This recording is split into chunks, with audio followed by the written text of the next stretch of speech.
A Norwegian cruise line ship carrying infected passengers and a crew finally docks in New Orleans after a weekend trip. Good evening and thanks for joining us tonight. I'm Steve Price. And I'm Kirsten Holmes. The news comes as the threat of the Omicron variant continues to grow. At least 16 states now have cases, including right here in California, with infections found in San Francisco and LA County. Tom Hansen has the latest. As the Norwegian breakaway arrived in New Orleans Sunday, Louisiana health officials said they were testing everyone on board for COVID-19.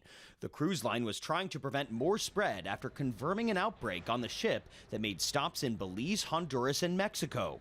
Meanwhile, as the new Omicron variant spreads nationwide, Georgia's health officials announced the state's first confirmed case. The person recently traveled from South Africa, where the strain was first detected. The question right now is whether or not this is reinfecting people who have Delta immunity and haven't been vaccinated, or whether it's going to also infect people who've been vaccinated. There's some reason to believe the vaccines could be more protective than just immunity acquired through natural infection from Delta. CDC Director Dr. Rochelle Walensky indicated the FDA is in talks to pave the way for an Omicron-specific vaccine. Much of that I would have to defer to the FDA, but they're already in conversations about streamlining the authorization of this, of an Omicron-specific vaccine, partially because much of the vaccine is actually exactly the same, and really it would just be that mRNA code that would have to change. So far, health officials have reported that the handful of known cases in the U.S.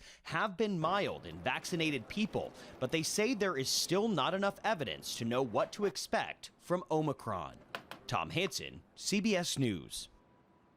And as cases continue to spread, San Diego's hospital leaders say they are ready for the Omicron variant. With it spreading to at least 16 states, health leaders say it is only a matter of time before it enters into our county. But right now, county public health officials are not concerned with a shutdown or mask mandate. Instead, they're advising people to get vaccinated, to wear your masks indoors, and try to avoid large gatherings.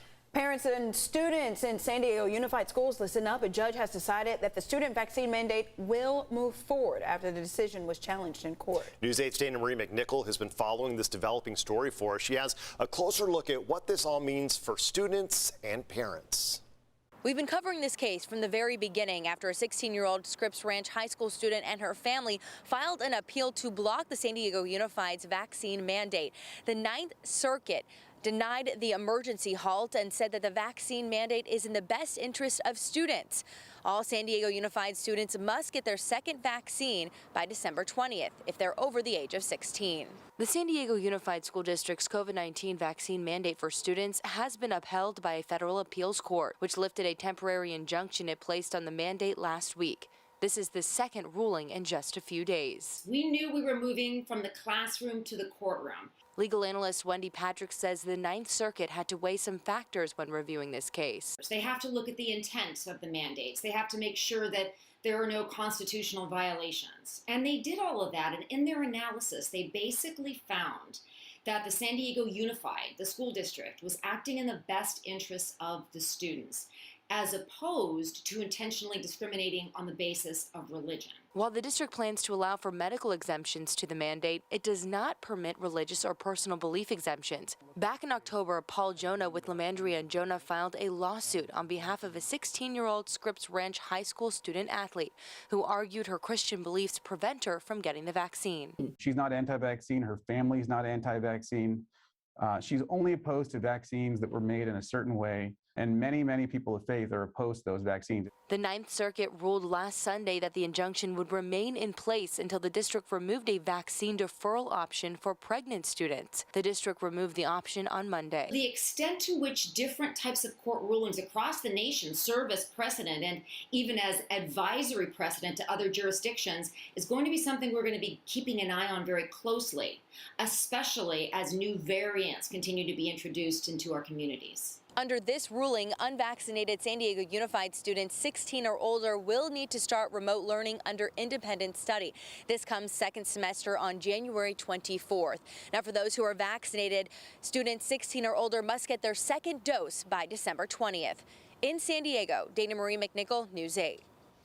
Dana Marie, thank you. Now, Paul Jonah, the attorney for the student who initially filed the claim, released a statement to News 8 saying in part The school district's mandate treats secular and religious activity differently.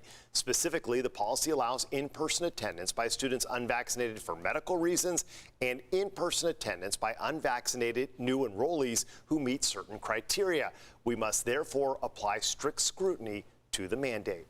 Chula Vista Police launching a program to protect residents in the area from catalytic converter theft. 50 participants received free engraving on their converters as part of the Chula Vista Police Department's Engrave and Save event. Police say they've seen a 700% increase in catalytic converter theft in Chula Vista alone. We know that catalytic converters, they're not unique, and yet they're highly valuable targets.